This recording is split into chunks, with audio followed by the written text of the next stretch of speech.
Now, the 17th edition of the Cinemalaya Film Festival kicks off today. 13 short films are competing for prestigious awards, and we've featured them all right here on New Day. And for today, we talk to the festival's director, Chris Millado. Good morning, Sir Chris. Thank you so much for joining us today. A big day for you.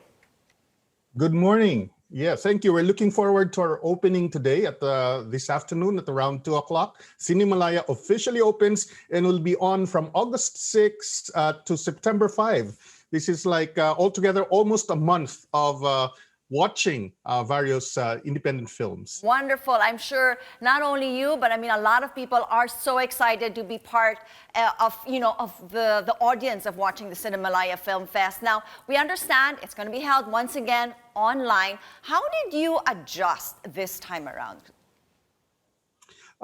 It's not a new situation anymore. Last year, we started pivoting online during the lockdown. So although this came again as a surprise, we were very ready for it. We were hoping to have a hybrid activities like having some of our premieres on the venue, but that is not possible with the current lockdown. So we've reverted back online, except for a drive-in cinema under the stars, which we're planning on the first week of September, on the last week of the festival. This will bring our audiences to a live screening in an outdoor venue at the Cultural Center of the Philippines complex. Yeah, I was so looking forward to that hybrid factor that you put in for this year's, Cinemalaya. I'm sure a lot of people are actually anxious to go out and enjoy the outdoors and watch a wonderful film at the same time.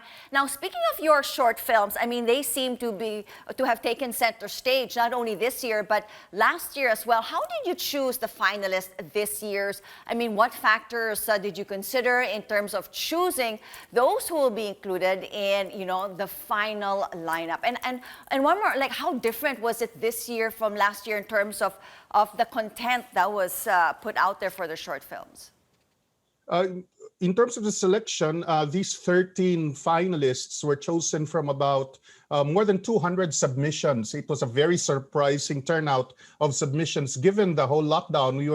We were expecting a lower turnout, but apparently a lot of filmmakers were able to rise above the whole challenge of creating new content given the protocols. And this, I think, is one specific characteristic of all these 13 films. They were all done under the extreme challenges of production during the lockdown. So that's the main difference, I think, with the previous year's batch, because you could really feel how the filmmakers were solving creative problems through their storytelling. And at the same time, you could feel the whole pandemic COVID consciousness seeping in through the storylines in terms of how the imagination of the filmmakers were being shaped by what was going on around them. There are themes that touch on thoughtfulness, there are themes that touch on memory,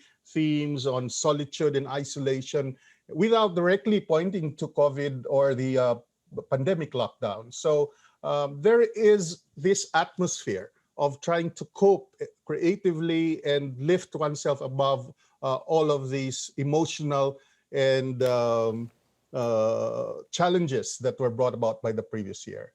I mean, speaking of challenges, yes. Also, Sir Chris, I mean, I really appreciate Cinemalaya. I mean, 17 years. I mean, you guys started Cinemalaya way back when in order to revive what was perceived possibly as, you could say, slow-moving filmmaking. No, it was really spiraling down. 2005, the movie industry was going for almost like a dive, and Cinemalaya was put together to reverse the whole condition.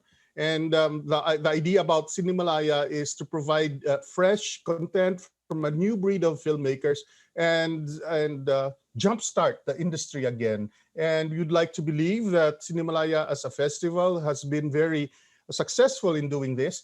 And from just 5 years after its establishment in 2005, it practically stimulated a new interest in original Filipino content in films, as well as producers and new content creators among a new breed of filmmakers. I have to agree And that with is you the there. reason why we endure and we continue to aggressively push this amidst these challenges, because it took many years for us to bring back the Philippine film industry not only back to its stature in terms of national consciousness, but to the platforms of I international mean, festivals.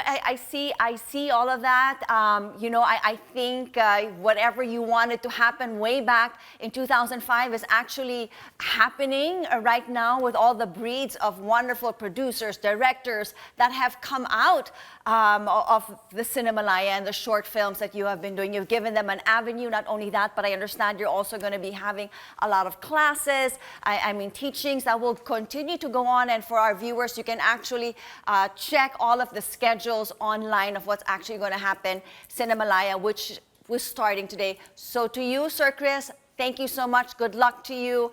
And we look forward to more that Cinemalaya has to offer the viewing public. Thank you so much for joining us.